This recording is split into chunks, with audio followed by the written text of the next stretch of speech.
와 같이 성령을 받았으니 누가 능히 물로 세례 베품을 금하리요 하고 명하여 예수 그리스도의 이름으로 세례를 베풀라 하니라. 그들이 베드로에게 며칠 더 머물기를 청하니라. 아멘. 네, 긴 말씀 우리 함께 읽었습니다. 말씀을 읽는 중에 성령 하나님께서 여러분 개인에게 또 주시는 그 말씀에 그 은혜가 있을 줄 믿습니다. 오늘은 화평의 복음이라는 제목으로 하나님의 말씀을 함께 나누겠습니다. 오늘 본문에서 드디어 베드로가 고넬료의 집으로 가게 되고 그리고 마침내 고넬료와 베드로가 만나게 됩니다.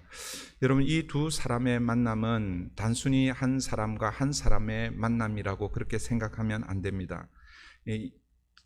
두 사람이 만나고 있지만 이 만남은 이방인과 유대인이 만나는 것이고 그리고 또 이방 선교의 문을 여는 어떻게 보면 역사적인 그런 만남이라고 할 수 있을 것입니다. 여러분, 우리 인생을 다양하게 이렇게 표현하겠지만 어떻게 보면 인생은 만남의 연속이라고 할 수 있겠죠. 태어나면서 가장 먼저 부모님을 만나고 또 형제 자매를 만나고 가족을 만납니다. 자라면서 친구를 만나고 또 이웃을 만나고 선생님을 만나고, 여러분, 우리 인생이 누구를 만나느냐에 따라서 어쩌면 그 인생의 그 방향 또 인생의 결론이 달라진다라고 할 수 있을 것입니다. 그러나 여러분, 무엇보다도 우리가 만나야 할 분이 계시죠.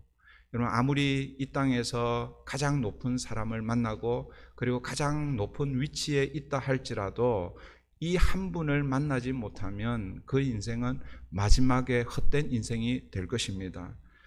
그러나 이 땅에서 좀 가난하고 연약하고 또 힘없이 살아간다 할지라도 우리가 만나야 할 그분 예수 그리스도, 그분을 만났다면 그 인생은 하나님과 더불어 화평케 된 인생이라고 할 수 있을 것입니다.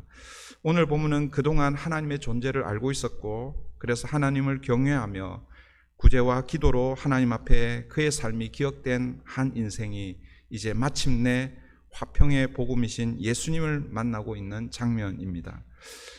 그 한 사람만 주님을 만난 것이 아니라 그의 가족 그리고 친척, 오늘 본문에는 친구들까지 초청을 해서 그 예수님을 만날 수 있도록, 그리고 우리 성경이 그 이후에 고넬료와 그의 가족 그리고 그의 친구들에 대한 스토리를 소개해주고 있지는 않지만 그들의 삶이 놀랍게 변화되었을 것이다 라는 것을 우리는 짐작할 수 있을 것입니다.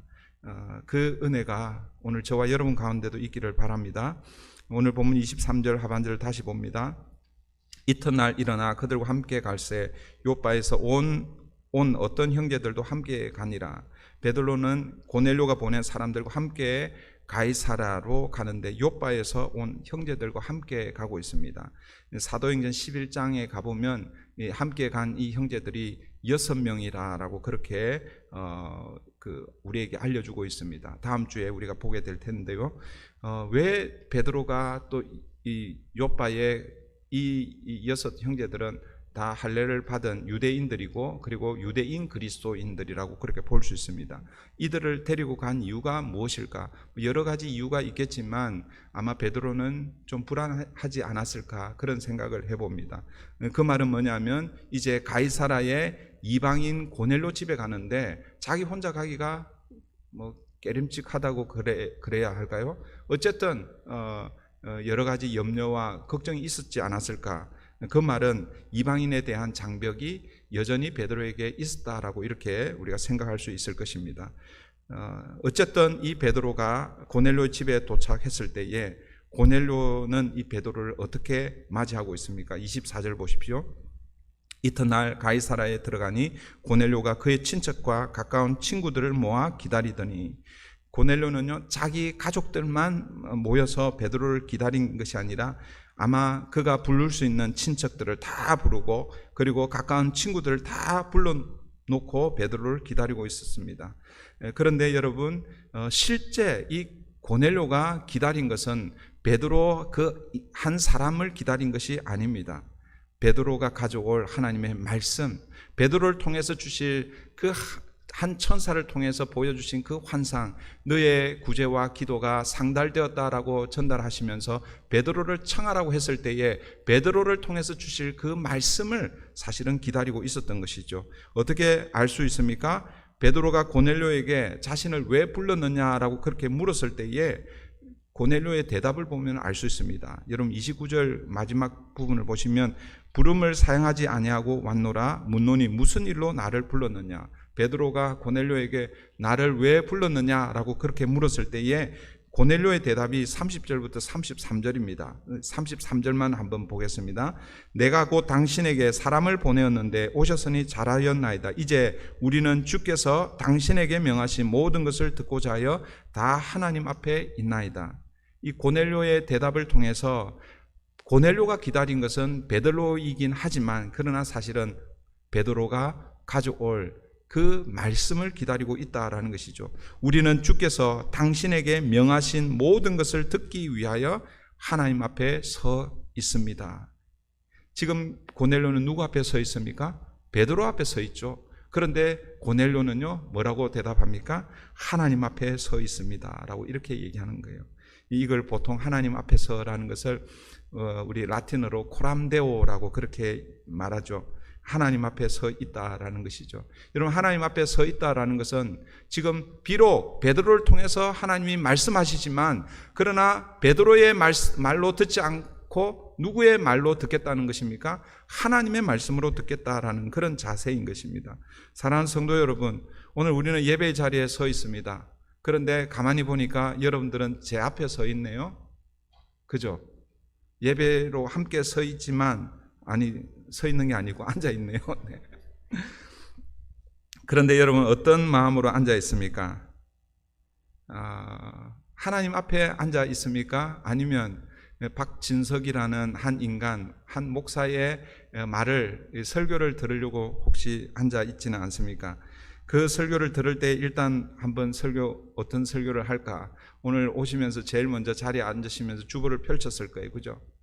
예전에는 주보를 펼쳐야 설교 말씀이 나오는데 우리는 주보를 안 펼쳐도 되죠. 그죠? 주보를 그냥 딱 보면 오늘 설교 제목이 나올 거예요. 본문은 뭐 계속 우리가 순서로 이렇게 하니까 본문은 궁금하지 않아도 아마 설교 제목은 한 번씩은 다 보실 거예요. 그죠? 그 설교 제목을 보면서 오늘 목사가 어떤 설교를 할지 대충 짐작하시는 분들도 계실 겁니다. 설교 제목이 별로 좋지는 않아요. 화평의 복음. 그냥 무난하죠. 제가 옛날에 한국에 있을 때 청년들 사역을 한 3년 반 할 때 그때는 청년들이요 설교를 잘 안 들어요. 모르겠어요. 여러분들은 저를 지금 다 쳐다보고는 있지만 모르겠습니다. 근데 설교를 잘 안 듣는데 그런데 설교 제목을 아주 잘 잡아야 돼요. 그래서 사실은 설교를 다 준비해 놓고 나서 오늘 내가 전할 이 설교의 제목을 어떻게 정할까 그거 고심할 때도 시간이 많이 가요. 왜냐하면 청년들은요 그냥 그 설교 제목만 보고 좀 이렇게 이렇게 미끼를 던지듯이 후킹 된다고 그러잖아요. 그죠? 근데 혹시 오늘 여러분들이 설교 제목을 보고 어떤 생각이 들었습니까? 일단 설교 그래도 들어보자. 여러분들의 마음에 와닿는 이런 말씀이 선포가 되면 여러분 귀가 쫑긋하고 이렇게 그 말씀에 기울일 것입니다. 그런데 혹시라도 여러분 내 상황과 형편에 맞지 않는 말씀이면 그 말씀을 외면하지는 않습니까? 여러분 우리가 말씀을 들을 때에 분별의 영을 가지고 말씀을 분별할 수 있어야 됩니다. 그 말씀을 분별하지 말라는 말은 아닙니다. 그리고 또 무조건 목사의 설교를 다 그냥 받아들이라는 그런 말씀도 아닙니다. 그러나 말씀을 내가 취사 선택해서는 안 된다라는 것이죠. 기록된 말씀은 하나님의 말씀이고 나의 동의 여부와 상관없이 내가 좋아하든 내가 싫어하든 혹은 내 상황에 맞든 내 상황에 맞지 않든 나와 상관없이 하나님의 말씀이라는 그런 자세로 여러분 말씀 앞에 서 있어야 된다라는 것이죠. 우리는 코람데오, 늘 하나님 앞에 서 있다라는 자세로 하나님의 말씀 앞에 말씀을 들어야 한다라는 것입니다. 고넬료가 지금 이런 자세로 하나님 앞에 서 있는 것입니다. 아니, 베드로 앞에 서 있는 것이죠. 그러나 여러분, 이 고넬료가 하나님의 말씀을 들으려고 그렇게 서 있지만, 그렇다고 해서 베드로를 그냥 무시하지 않습니다. 베드로를 어떻게 맞이했습니까? 25절 다시 보십시오. 마침 베드로가 들어올 때에 고넬료가 맞아 발 앞에 엎드려 절하니. 여러분, 고넬료는요, 베드로를 보자마자 그의 발 앞에 엎드려 절하고 있습니다. 여러분, 이 고넬료는 로마 군대의 백부장입니다. 이달리아 부대라고 그랬잖아요, 그죠? 한 5부대 정도가 있었는데 그 중에서 순수 로마인들로만 구성된 이 부대가 이달리아 부대라고 그렇게 제가 말씀을 드렸죠. 그래서 사실은 같은 지위이긴 하지만 백부장, 예를 들어서 같은 백부장이라고 할 수 있지만, 그러나 이 고넬료는 어떻게 보면 순수 이 혈통의 로마의 그런 더 높은 지위로 올라갈 수 있는 그런 사람입니다. 여러분, 이 로마 군대 이 백부장이 피지배 민족인, 그것도 베드로는요 어부 출신이잖아요. 그런데 그 앞에 엎드려서 절하고 있습니다. 상상하기 어려운 그런 장면이죠. 이 모습을 통해서 우리는 고넬료의 겸손한 모습을 우리가 볼 수 있는 것이죠. 이때 베드로도 그 고넬료를 이렇게 세우면서 고넬료에게 자신을 초청한 이유를 묻고 있죠. 26절부터 29절입니다. 26절부터 29절 제가 읽어드립니다. 베드로가 이렇게 이르되 일어서라, 나도 사람이라 하고 더불어 말하며 들어가 여러 사람이 모인 것을 보고 이르되 유대인으로서 이방인과 교제하며 가까이 하는 것이 위법인 줄은 너희도 알거니와 하나님께서 내게 지시하사 아무도 속되다 하거나 깨끗하지 않다 하지 말라 하시기로 부름을 사용하지 아니하고 왔노라. 묻노니 무슨 일로 나를 불렀느냐. 이 말씀을 보면 베드로는 여전히 이방인에 대한 유대인의 편견이 이 베드로 안에 있음을 우리가 알 수 있습니다. 그럼에도 불구하고 지금 내가 너 앞에 와 있다, 그런데 나를 부른 이유가 무엇이냐라고 이렇게 묻고 있습니다. 그때 고넬료가 대답합니다. 30절부터 33절이죠. 30절부터 33절입니다. 고넬료가 이르되 내가 나흘 전 이맘때까지 내 집에서 제9시 기도를 하는데 갑자기 한 사람이 빛난 옷을 입고 내 앞에 서서 말하되 고넬료야, 하나님이 내 기도를 들으시고 내 구제를 기억하셨으니 사람을 요바에 보내어 베드로라 하는 시몬을 청하라. 그가 바닷가 무두장이 시몬의 집에 유숙하느니라 하시기로 내가 곧 당신에게 사람을 보내었는데 오셨으니 잘하였나이다. 이제 우리는 주께서 당신에게 명하신 모든 것을 듣고자 하여 다 하나님 앞에 있나이다. 이 고넬료의 이 대답을 듣고 나서 베드로가요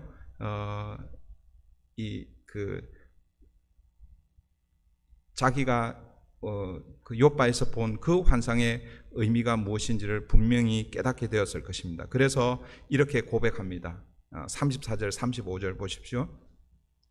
오늘 본문이 좀 길어서 제가 자세하게 설명을 드리지 않습니다. 그래서 이런 환상들은 우리가 이미 다 앞에서 살펴보았던 내용들이라서 그냥 전체적으로 읽으면 다 이해가 되기 때문에 제가 쭉쭉 그렇게 나갑니다. 34절 35절, 이 34절 35절을 통해서 그러니까 고넬료의 그 환상을 얘기를 듣고 나서 자기가 본 환상의 분명한 뜻이 무엇인지를 이 베드로가 깨닫고 있다라는 것이죠. 33절 35절입니다. 베드로가 입을 열어 말하되 내가 참으로 하나님은 사람의 외모를 보지 아니하시고 각 나라 중 하나님을 경외하며 의를 행하는 사람은 다 받으시는 줄 깨달았도다. 그러니까 이 자기가 본 보자기 같은 큰 그릇 속에 담겨져 있었던 그 짐승들 먹기를 거절했는데, 그런데 그것은 결국 음식이 아니라 이방인들이 다 하나님 앞에 나아올 것을 그 본 환상이라는 것이죠. 그걸 뭐예요? 지금 이 고넬료의 대답을 통해서 베드로가 어떻게 하고 있습니까? 깨닫고 있습니다. 그래서 사실 오늘 이 본문을 통해서 우리는 베드로가 고넬료에게 복음을 전해주러 왔지만, 그러나 또 베드로는 그 고넬을 통해서 새로운 것을 깨닫고 있다는 것을 여러분 기억하셔야 됩니다. 이게 이제 목사나 아니면 오래 신앙생활 오래 한 사람들, 그 부모의 입장에서 자식들을 계속해서 가르치고 뭔가 내가 알고 있는 것을 다 가르치려고만 하는 이런 사람들에게 필요한 자세라는 것이죠. 여러분, 오늘 저는 여러분들을 통해서 깨달아야 되고, 그죠? 어제 우리 새벽에 말씀 묵상했던 로마서, 우리 이제 어제부터 로마서 말씀을 새벽에 묵상을 하는데, 사도 바울이 로마에 가고 싶어 했던 이유들을 몇 가지를 소개하고 있잖아요, 그죠? 그 중에 하나가 뭐냐면, 내가 너희를 방문해서 나는 너희를 통해서 위로받고 또 너희들은 나를 통해서 위로받는 피차 안위함을 누리기 위해서 내가 로마로 가고 싶어 한다라고 사도 바울이 그렇게 말씀하고 있습니다. 오늘 저는 여러분들에게 설교를 하지만 또 여러분들이 함께 그 말씀을 듣고 목장 안에서 나누고 그 나눈 것들을 다시 피드백 해주고 그러면서 저는 또 새롭게 깨닫고, 여러분들 모르시죠? 우리가 금요일마다 우리 목자들이 함께 모여서 또 매주 금요일마다 목녀들이 함께 모여서 피드백을 함께 합니다. 가끔씩 뭐 많지는 않지만 그 주일에 함께 나누었던 그 목장에서 이런 얘기를 나누었다고 얘기를 들으면 어떤 경우에는 제가 생각지 못한 그런 것들도 나누는 것을 듣기도 합니다. 그럴 때 뭐예요? 저도 새롭게 깨닫게 되는 것이죠. 여러분, 지난주인가요? 지지난주에 그렇게 제가 말씀드렸죠? 여러분, 이 개혁교회는 날마다 개혁되어야 된다. 우리는 날마다 새롭게 되어야 됩니다. 그냥 한 자리에 머물러 있으면 안 되는 것이죠. 새롭게 되기 위해서는 뭐예요? 말씀 앞에 늘 우리 자신을 비추어 보아야 하는 것입니다. 그래서 새벽마다 말씀으로 시작하는 것이 너무너무 중요한 것을 여러분들 기억하시고, 이제 6월 달이 시작이 되었는데, 아직 시작은 아니죠. 6월 달이 이제 곧 시작되는데, 혹시 매일 성경이 없으신 분들은 우리 그 입구에 한 4권인가 남아 있더라고요. 필요하신 분들은 그냥 가져가시면 되겠고, 나중에 우리 7월 8월 이렇게 주문하실 때에 제가 말씀드렸습니다. 안 보더라도 주문하십시오. 들고 다니십시오. 2달치 5불인데 들고 다니면서 들고 다니면 어느 순간에 보게 될 거예요. 그래서 물론 뭐 그렇다고 해서 뭐 하루 종일 들고 다니라는 게 아니죠. 그리고 여러분 제일 눈에 보이는 만한 곳에 두면서 왔다 갔다 이렇게 보시면 어느 순간에는 보게 될 것입니다. 지금 이 베드로가 이 고넬료의 그 대답을 듣고 그의 눈이 뜨이게 되는 것입니다. 하나님은 사람을 외모로 취하지 아니하시고 하나님은 각 나라 중 하나님을 경외하며 의를 행하는 사람은 다 받으신다라는 이것을 이 고넬료의 이 환상을 통해서 깨닫게 되는 것입니다. 오늘 저와 여러분 안에도 이런 깨달음이 계속해서 말씀을 통해서 일어나기를 원합니다. 그 얘기를 듣고 나서 이제 베드로가 하나님의 말씀을 전하고 있습니다. 베드로가 전한 하나님의 말씀의 내용이 무엇입니까? 복음이죠. 복음. 36절입니다. 만유의 주 되신 예수 그리스도로 말미암아 화평의 복음을 전하사 이스라엘 자손들에게 보내신 말씀. 그 다음에 이제 쭉 이어집니다. 베드로는 만유의 주 되신 예수 그리스도께서 전하신 것은 화평의 복음이다라고 그렇게 말씀하고 있습니다. 그 화평의 복음이다라고 말씀하시면서 그 다음에 뭐예요? 37절부터 예수에 대한 이야기를 하고 있습니다.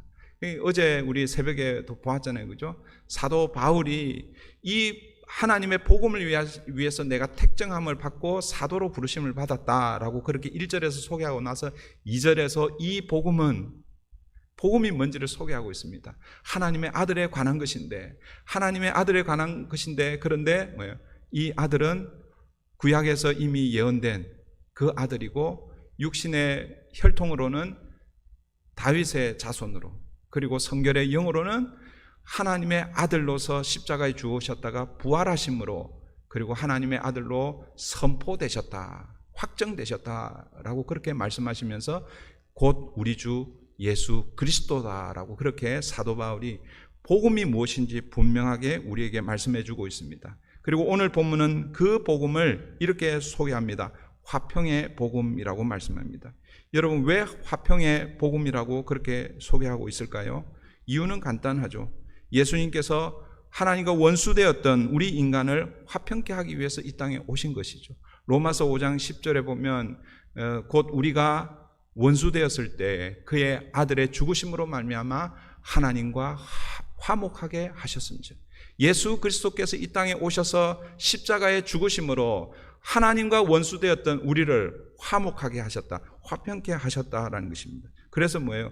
예수 그리스도의 복음은 화평의 복음이라는 것이죠. 그런데 여러분, 우리가 기억해야 하는 것은 하나님과 우리가 화평케 되고 화목하게 된 것, 그것으로만 끝이 아닙니다. 사실은 뭐예요? 사람과 사람, 사람과 자연과도 화평케, 새롭게 하는 것이 바로 이 복음의 능력이라는 것이죠. 그래서 유대인과 이방인, 남자와 여자, 자유인과 종이 그리스도 안에서, 그리스도의 이 화평의 복음 안에서 하나로 될 수 있다라는 것이죠. 그 일을 위해서 예수님께서 오셨다라는 것입니다. 그래서 예수 그리스도 그 복음은 화평의 복음인 것입니다. 사랑하는 성도 여러분, 우리가 예수 그리스도를 구주로 영접하고 하나님의 자녀가 되어 하나님과 화평을 이루었다면 이제는 뭐예요? 금방 말씀드린 대로 다른 사람과도 화평케 되어야 하는 것이죠. 반드시 사실은 다른 사람들과도 화평을 이루어야 하는 것입니다. 예수 그리스도가 전해준 화평의 복음을 받은 우리는 이 화평의 복음의 통로가 되어야 한다라는 것입니다. 그래서 우리는요, 사실은 어떤 모임이나 어떤 자리에 가면 화평케 하는 자로 그렇게 가야 합니다. 피스메이커라고 그러잖아요, 그죠? 근데 제가 지난 주중에 어떤 모임에 갔는데 위기의 순간이 있었습니다. 참 정말 좋은 시간을 보냈는데 마지막 순간에 너무 저를 통해서 그 분위기가 소위 말해서 싸해지는 그런 분위기. 그래서 제가 어제 이 말씀을 보면서 이게 쉽지가 않구나. 제가 이 말씀을 보면서요, 그날 그 장면이 생각나는 거예요.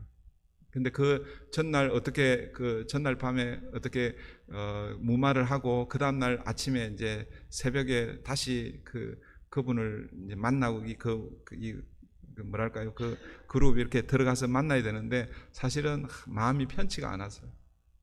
근데 새벽에 제가 우리 매일 성경이 이제 작잖아요, 그죠? 제가 첫날에는 새벽 4시에 일어났기 때문에 월요일 날은 제가 묵상을 못했습니다. 그런데 화요일 날 아침에는 제가 시간이 그때도 아마 한 5시쯤에 일어났는데 7시 반에 우리가 출발을 해야 돼서 시간이 좀 있더라고요. 그래서 아침에 말씀을 묵상을 하는데 경계, 여러분 민수기 34장인가요? 그 경계에 대한 그런 말씀이 이렇게 나오는 거예요. 그 경계라는 것은 하나님께서 이스라엘 백성들이 가나안 땅에 들어갔을 때 각 지파별로 경계를 그어서 그 땅을 이렇게 기업으로 주시잖아요, 그죠? 그리고 그 경계를 넘지 말라고 그렇게 말씀하십니다. 그 지계석을 옮기지 말라라는 그런 의미가 되는 것이죠. 그 말씀을 제가 딱 보면서 어떤 생각을 했냐면은 선을 넘으면 안 되는구나. 그런데 제가 어제 저녁에 선을 넘었구나.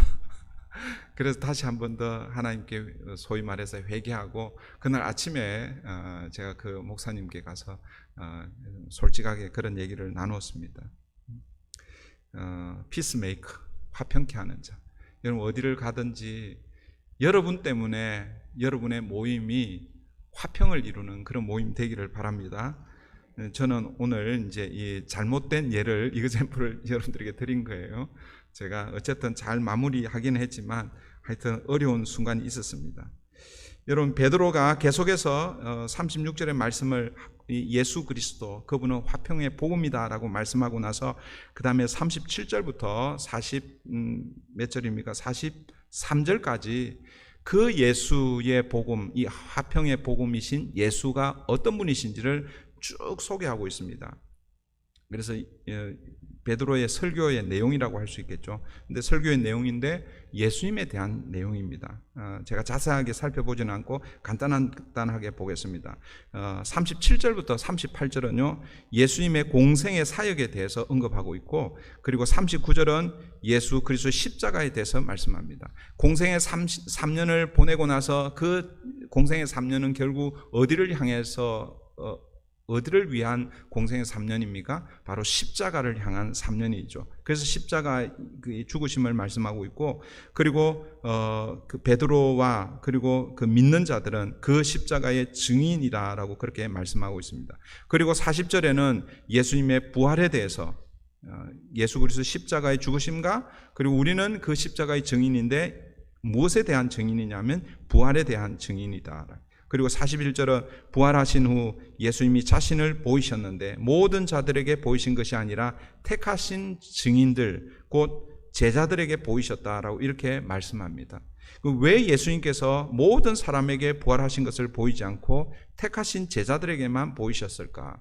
이것은 예수님의 부활로 우리 구원을 이루시긴 했지만 그것으로 끝난 게 아니라라는 거죠. 자동적으로 예수님이 십자가에 죽으시고 부활하심으로 온 인류가 자동적으로 구원을 받는 것이 아니다라는 것입니다. 결국은 예수의 십자가와 예수의 부활을 경험한 사람들이 예수의 증인의 삶을 살 때에 화평의 복음을 전할 그때 뭐예요?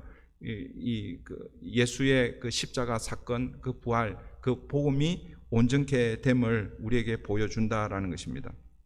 그리고 42절은 앞에서 말씀드린 그 예수의 증인의 삶과 지상 명령을 수행할 것을 말씀하시고, 그 다음에 예수님의 재림에 대해서 말씀하고 있습니다. 그러니까 이 짧은 구절 안에 예수님의 공생애와 예수님의 십자가와 예수님의 부활과 그리고 예수님이 다시 오실 것에 대한 그 내용들을 지금 다 설명하고 있습니다. 어쩌면 사실은 오늘 본문은 아주 짧게 기록이 되어 있었지만 베드로가 고넬료와 그의 가정에 모여 있는 사람들에게 자세하게 아마 설명했을 거예요, 그죠? 이 사도행전을 쓰고 있는 이 누가가 그것을 요약해서 그렇게 기록했다라고 이렇게 볼 수 있을 것입니다. 베드로가 이처럼 그 화평케 하는 그 복음, 그 예수에 대한 설교를 확신에 차서 설교할 때 어떤 일이 일어나고 있습니까? 44절부터 46절인데요. 제가 읽어드립니다.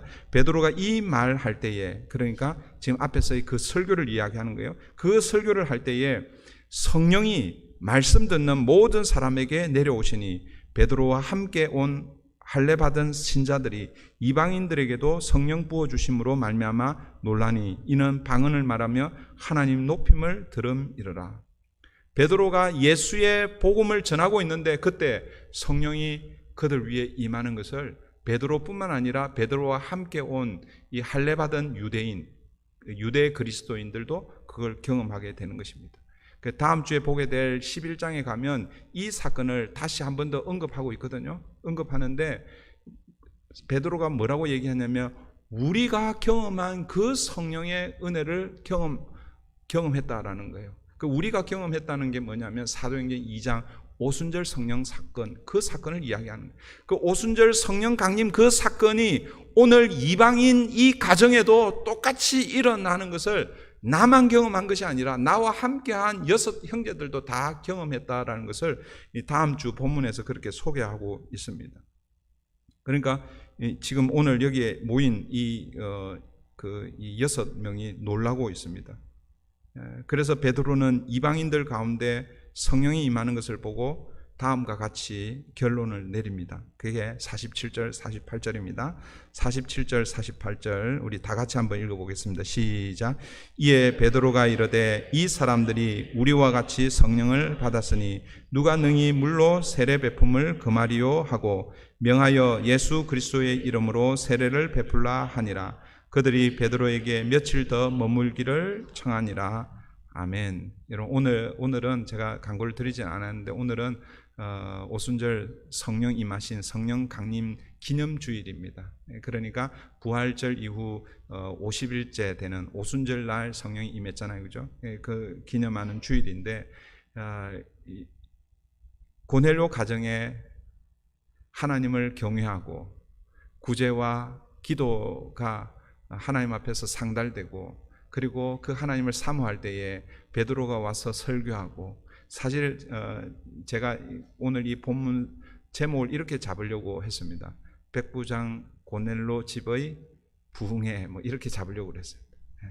그러면은 또 혹시 여러분들이 오해할까봐, 부흥회를 해야 성령이 임하는가 생각할까봐 그렇게 제목을 잡지 않았습니다. 근데 여러분, 성령이 여러분 함께 모여서 말씀을 들을 때에 성령이 임하는 그 놀라운 사건을 지금 이 고넬료와 그리고 베드로와 그와 함께한 사람들이 경험하고 있습니다.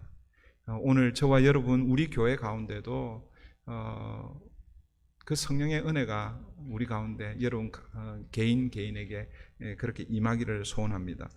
베드로는요, 자기 눈으로 직접 이방인들에게도 성령이 임하시는 것을 지금 보고 있죠.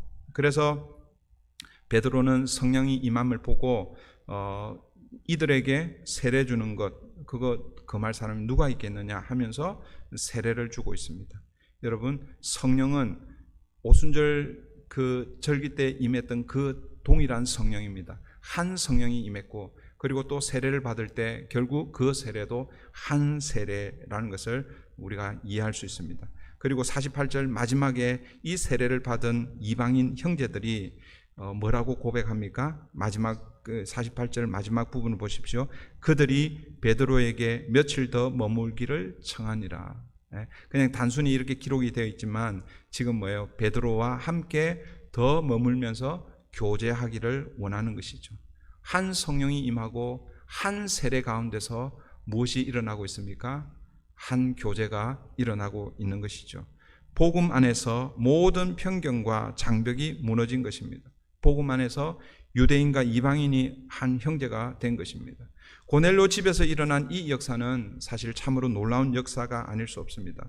베드로가 고백했던 것처럼 하나님은 외모로 사람을 취하지 아니하신다라는 그 고백이 지금 누구에게 임하고 있습니까? 이루어지고 있습니까? 이 고넬료와 그 가정에 지금 이루어지고 있음을 우리가 보고 있는 것입니다. 여러분, 이것이 복음의 능력입니다. 복음에는 차별이 없습니다. 그래서 사도 바울도 로마서 1장 16절에서 이렇게 고백합니다. 내가 복음을 부끄러워하지 아니하노니 이 복음은 모든 믿는 자에게 구원을 주시는 하나님의 능력이 됨이라. 먼저는 유대인에게요, 그리고 이방인에게로다, 헬라인에게로다. 복음은 모든 믿는 자에게 구원을 주시는 하나님의 능력입니다. 거기에는 유대인이나 이방인이나 남자나 여자나 자유인이나 종이나 차별이 없습니다. 이처럼 고넬료 집에서 일어난 이 사건은 사실 기독교 역사상 가장 기념비적인 그런 놀라운 사건이 아닐 수 없습니다. 유대인과 이방인 사이의 장벽이 화평의 복음으로 무너진 것이죠. 복음 안에서 한 성령, 한 세례, 한 교제가 이루어지게 된 것이죠. 복음 안에서 모든 장벽이 무너지고 하나가 된 것처럼 저는 우리 브릿지 교회 안에 이런 혹시라도 있을 그런 장벽들이 무너지고 한 성령, 한 세례, 한 교제 안에서 브릿지 한 공동체를 이루는 그런 복된 공동체 되기를 소원합니다. 기도하겠습니다. 오늘 말씀을 붙들고 우리 함께 기도하십시다. 하나님께서